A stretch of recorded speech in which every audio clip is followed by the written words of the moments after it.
RSCIT परीक्षा की तैयारी कर रहे मेरे सभी भाई बहनों को नमस्कार। कैसे हो आप सब? उम्मीद है आपकी परीक्षा की तैयारी अच्छी चल रही होगी।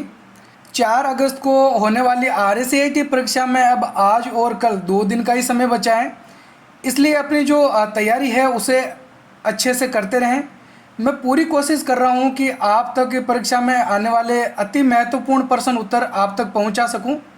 आप में से यदि किसी भाई बहन को ओएमआर सीट भरना नहीं आता है या आप यह जानना चाहते हैं कि RSCIT परीक्षा में किस प्रकार की ओएमआर सीट आएगी, तो आपको बिल्कुल भी घबराने की ज़रूरत नहीं है, क्योंकि जब आप इस वीडियो को पूरा देख लोगे तो लास्ट में ओएमआर सीट भरने या ओएमआर सीट कैसे भरते हैं इसका एक वीडियो मिल जाएगा।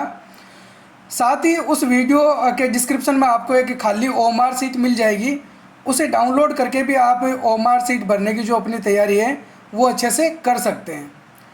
4 अगस्त और 18 अगस्त को होने वाली RSCIT परीक्षा की तैयारी के लिए पार्ट 14 का हमारा ये वीडियो है। तो शुरू करते हैं आज का वीडियो। हमारा प्रश्न नंबर 1 है, इंटरनेट की फुल फॉर्म क्या है? International network, interconnected network, internal network या फिर इंटरनेशनल नेट। तो आप में से कई तो ये सोच रहे होंगे कि क्या इंटरनेट की भी फुल फॉर्म है? तो जी हाँ, आपको ध्यान में रखना है, इंटरनेट की जो फुल फॉर्म है वो होती है इंटरकनेक्टेड नेटवर्क। ठीक है, इंटरनेट की फुल फॉर्म इंटरकनेक्टेड नेटवर्क। दुनिया का सबसे बड़ा जो नेटवर्क है वो इंटरनेट है, जो कि WWW का उदाहरण है, यानी कि वर्ल्ड वाइड वेब। नेक्स्ट हमारा प्रश्न नंबर 2 है, QR कोड के संदर्भ में QR का पूरा नाम क्या होता है? Question related code, quick reference code, quick read code या फिर क्विक रेस्पॉन्स कोड। तो ध्यान में रखना है, QR कोड की फुल फॉर्म होती है क्विक रेस्पॉन्स कोड। डी इसमें सही आंसर है। आप यहाँ पर QR कोड का चित्र देख सकते हैं, ये इस प्रकार का QR कोड होता है। बार कोड का जो नया रूप है वो QR कोड है। नेक्स्ट प्रश्न नंबर 3 है, माइक्रोसॉफ्ट वर्ड 2010 में बनने वाली फाइल का एक्सटेंसिव नेम क्या होता है?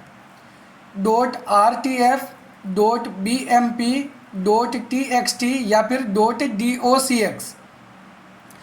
तो क्या होगा इसमें सही आंसर? D, .docx। आपको ध्यान में रखना है, यहाँ पर अगर 2010 की जगह पर 2003 लिखा हुआ आता है तो 2003 का जो एक्सटेंसिव नेम है उसमें एक्स शामिल नहीं होगा। 2003 के बाद जो माइक्रोसॉफ्ट वर्ड का नया वर्जन 2007 या इसके बाद के जितने भी वर्जन जैसे 2010 है, 2019 है, उसमें फाइल जो एक्सटेंसिव नेम है माइक्रोसॉफ्ट वर्ड का वो .docx ही होता है। RTF किसका एक्सटेंसिव नेम होता है? वर्ड पेड में बनने वाली फाइल का। और .bmp जो फाइल MS पेंट में बनती है उसका एक्सटेंसिव नेम होता है। और .txt नोट पैड में बनने वाली फाइल का एक्सटेंसिव नेम होता है। इसको हम बोलते हैं टेक्स्ट फाइल। अगला प्रश्न नंबर 4 है, कंप्यूटर में पेरिफेरल डिवाइसेस किसे कहा जाता है? कंप्यूटर के सभी हार्डवेयर उपकरणों को, कंप्यूटर के सभी स्टोरेज उपकरणों को, कंप्यूटर के सभी आंतरिक उपकरणों को या फिर कंप्यूटर के साथ जुड़े सभी बाहरी उपकरणों को। तो ध्यान में रखना, पेरिफेरल्स उपकरण जो हैं वो कंप्यूटर के साथ जुड़े सभी बाहरी उपकरणों को कहा जाता है। हम कंप्यूटर में अलग से जो डिवाइस कनेक्ट करते हैं वो सारे जो डिवाइस हैं वो पेरिफेरल्स डिवाइस होते हैं, जैसे कीबोर्ड, माउस, स्कैनर और अलग से जो हम स्पीकर काम में लेते हैं वो स्पीकर, माइक्रोफोन, हेडफोन, ये सभी पेरिफेरल्स उपकरणों के उदाहरण होते हैं। अगला प्रश्न नंबर 5 है, कंप्यूटर जो बाइनरी भाषा समझता है उसमें कितने प्रतीक यानी सिंबल्स होते हैं? 2 सिंबल्स 0 और 1, 8 सिंबल्स 0 टू 7, 10 सिंबल्स 0 से लेकर 9 या फिर 26 सिंबल्स A to Z। तो ध्यान में रखना है, बाइनरी लैंग्वेज जो कंप्यूटर समझता है उसके अंदर जो सिंबल होते हैं वो 2 ही होते हैं, जीरो और एक। जीरो का मतलब सर्किट ऑफ और 1 का मतलब सर्किट ऑन होता है। कंप्यूटर जो भाषा समझता है वो कौन सी भाषा होती है? Binary language. इसको मशीनी भाषा भी कहा जाता है। अगला हमारा प्रश्न नंबर 6 है, निम्न में से हार्डवेयर उपकरण कौन सा नहीं है? Keyboard, RAM, hard disk drive या फिर ब्राउज़र। तो हार्डवेयर उपकरण कौन से होते हैं? ऐसे उपकरण जिनका भौतिक अस्तित्व हो सकता है, जिनको हम देख सकते हैं, छू सकते हैं, वो सारे उपकरण क्या होते हैं? हार्डवेयर होते हैं। और ऐसे उपकरण जिनका कोई भौतिक अस्तित्व नहीं होता है, जो केवल इलेक्ट्रॉनिक रूप में हमारे कंप्यूटर में मौजूद होते हैं, वो होते हैं सॉफ्टवेयर। ठीक है, तो यहाँ पर देखो कीबोर्ड का भौतिक अस्तित्व होता है, रैम जो हमारे सीपीयू में लगी हुई होती है इसका भी भौतिक अस्तित्व होता है, और हार्ड डिस्क ड्राइव इसका भी भौतिक अस्तित्व है। तो इसमें सही आंसर होगा डी, ब्राउज़र। इसका कोई भौतिक अस्तित्व नहीं होता है, ये एक सॉफ्टवेयर होता है। और कौन सा सॉफ्टवेयर है? सिस्टम सॉफ्टवेयर या एप्लीकेशन सॉफ्टवेयर? तो ये एप्लीकेशन सॉफ्टवेयर है। ठीक है, अगला प्रश्न नंबर 7 है, ऑपरेटिंग सिस्टम का मुख्य कार्य क्या है? हार्डवेयर और सॉफ्टवेयर संसाधनों का प्रबंधन करना, प्रिंट कमांड देना, डेटा को सेव करना या फिर फाइलों को एडिट करना। तो इसमें सही उत्तर है ए, ऑपरेटिंग सिस्टम का कार्य हार्डवेयर और सॉफ्टवेयर संसाधनों को प्रबंधन करना, उनको मैनेज करने का होता है।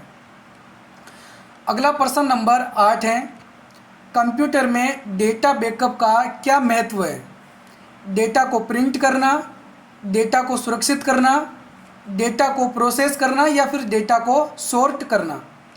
तो देखो बैकअप हम किस लिए लेते हैं फाइलों का? ताकि हम उन फाइलों को, हमारे जो ऑपरेटिंग सिस्टम हैं उनको हम सुरक्षित करके रख सकें, ताकि अगर हमारा कंप्यूटर कभी ख़राब हो जाए तो जो पुराना वाला डेटा है वो हमको वापस मिल जाए।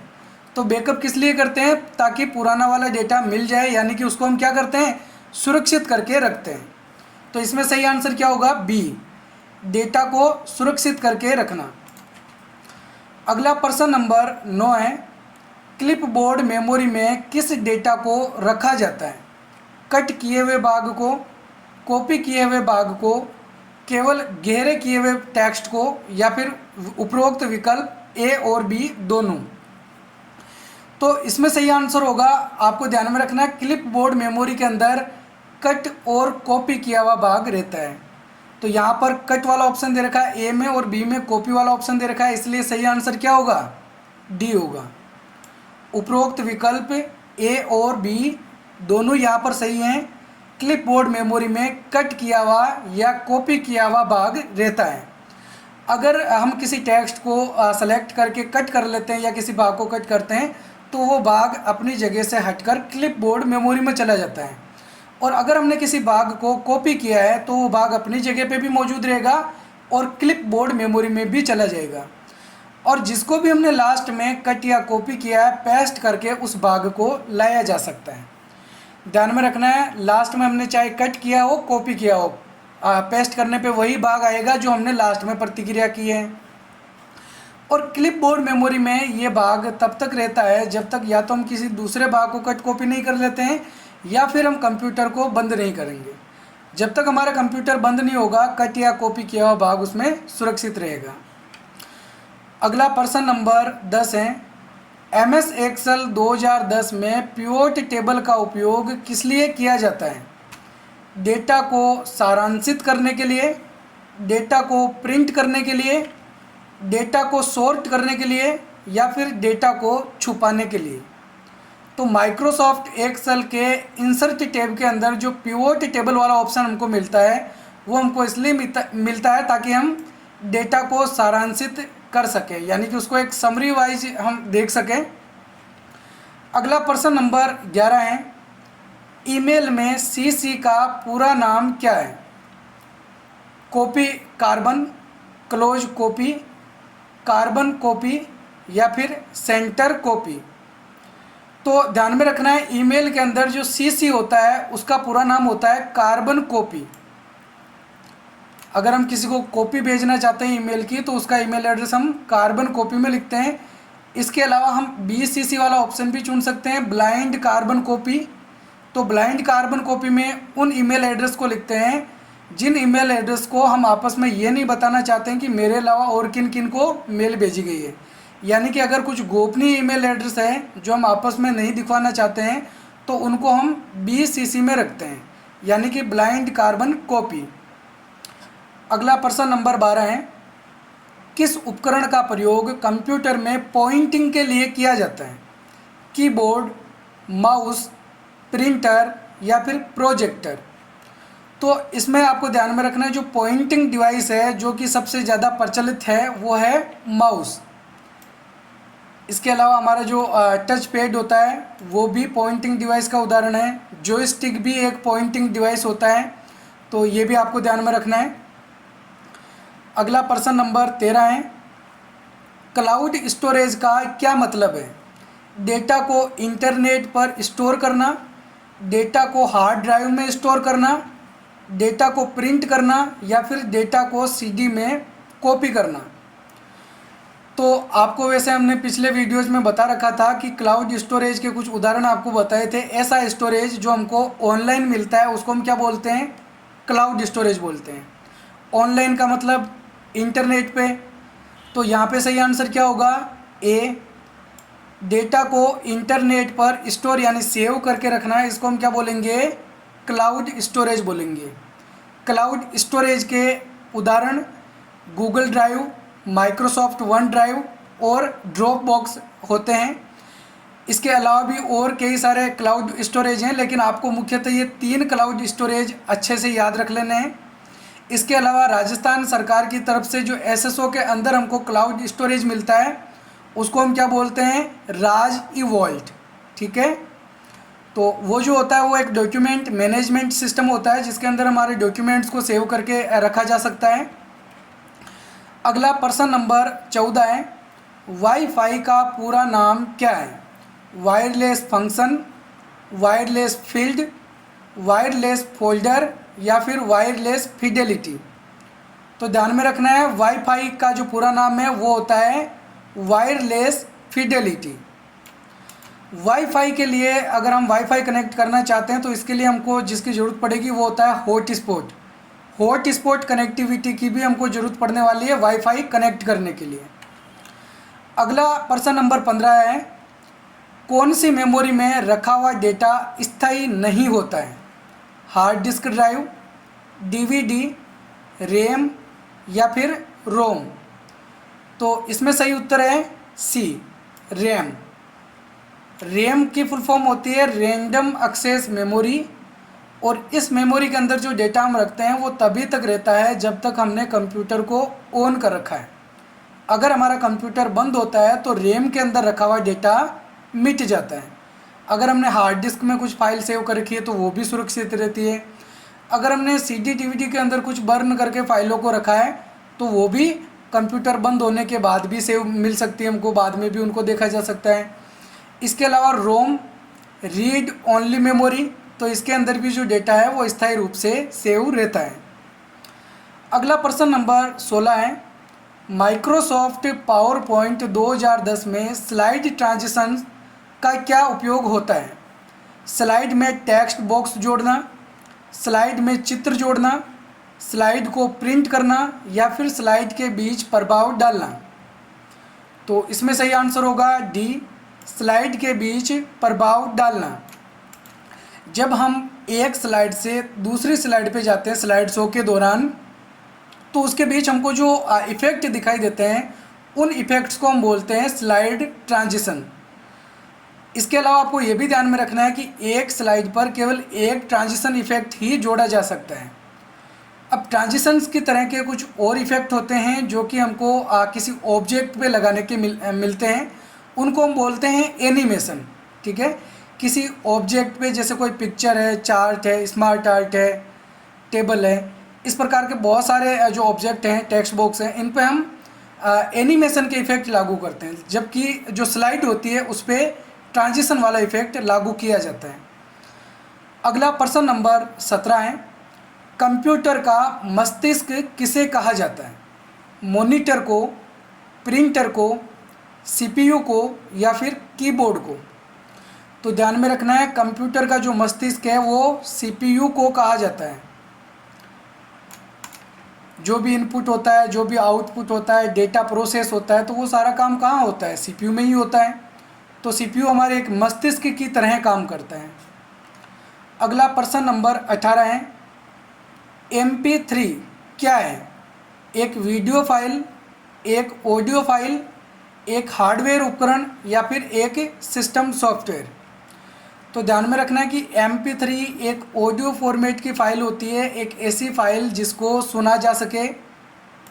तो सही आंसर इसमें बी होगा, एक ऑडियो फाइल। अगर यहाँ पर MP3 की जगह MP4 लिखा हुआ आता है तो हम इसमें से कौन सा ऑप्शन सेलेक्ट करते? ए वाला, वीडियो फाइल वाला।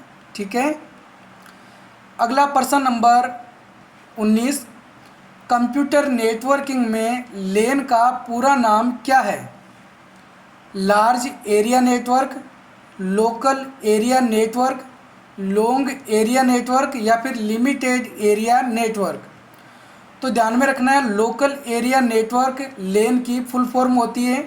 पिछले वीडियोज में आपको लेन, मैन, वैन, पेन इन सब की फुल फॉर्म बता रखी थी। पेन का मतलब होता है पर्सनल एरिया नेटवर्क, लेन का मतलब होता है लोकल एरिया नेटवर्क, इसके अलावा मैन जो होती है मेट्रोपॉलिटन एरिया नेटवर्क, और वैन होता है वाइड एरिया नेटवर्क। ठीक है। अगला प्रश्न नंबर 20 है, माइक्रोसॉफ्ट एक्सेल 2010 में ऑटोसम का प्रयोग किसके लिए किया जाता है? डेटा को सॉर्ट करने के लिए, स्वचालित रूप से जोड़ने के लिए, टेक्स्ट की फॉर्मेटिंग बदलने के लिए या फिर टेबल बनाने के लिए? तो ऑटोसम जो है इसका प्रयोग हम किस लिए करते हैं? ऑटोमेटिकली जोड़ करने के लिए। तो सही आंसर इसमें क्या होगा? बी, स्वचालित रूप से जोड़ने के लिए। इसके अलावा आपको ऑटोसम की शॉर्टकट कुंजी भी याद रख लेनी है। ऑटोसम की शॉर्टकट कुंजी होती है एल्ट प्लस बराबर। यह शॉर्टकट कुंजी कई बार एग्जाम में पूछी गई है, आपको इसको अच्छे से याद रख लेना है। एल्ट प्लस इक्वल किसके लिए काम में लेते हैं? ऑटोसम करने के लिए। ऑटोसम करने का मतलब क्या होता है? सेलों के अंदर जो हमने संख्याएं लिख रखी है उन संख्याओं को ऑटोमेटिकली जोड़ने के लिए। तो ठीक है, ये थे आज के हमारे 20 महत्वपूर्ण प्रश्न उत्तर। अब जैसा कि आपको वीडियो के शुरुआत में मैंने बताया था कि आपको एक लिंक मिल जाएगा जिसके माध्यम से आप OMR शीट कैसे भरते हैं उसको जान सकते हैं। तो इसके लिए ये रहा लिंक आपके लिए। आप इस वीडियो के लिंक पर क्लिक करके OMR शीट कैसे भरते हैं उसको अच्छे से जान सकते हैं। अगर आपको वीडियो पसंद आए तो वीडियो को लाइक और हमारे चैनल को सब्सक्राइब भी करें। हम मिलेंगे एक और नए वीडियो में, तब तक के लिए जय हिंद, जय भारत।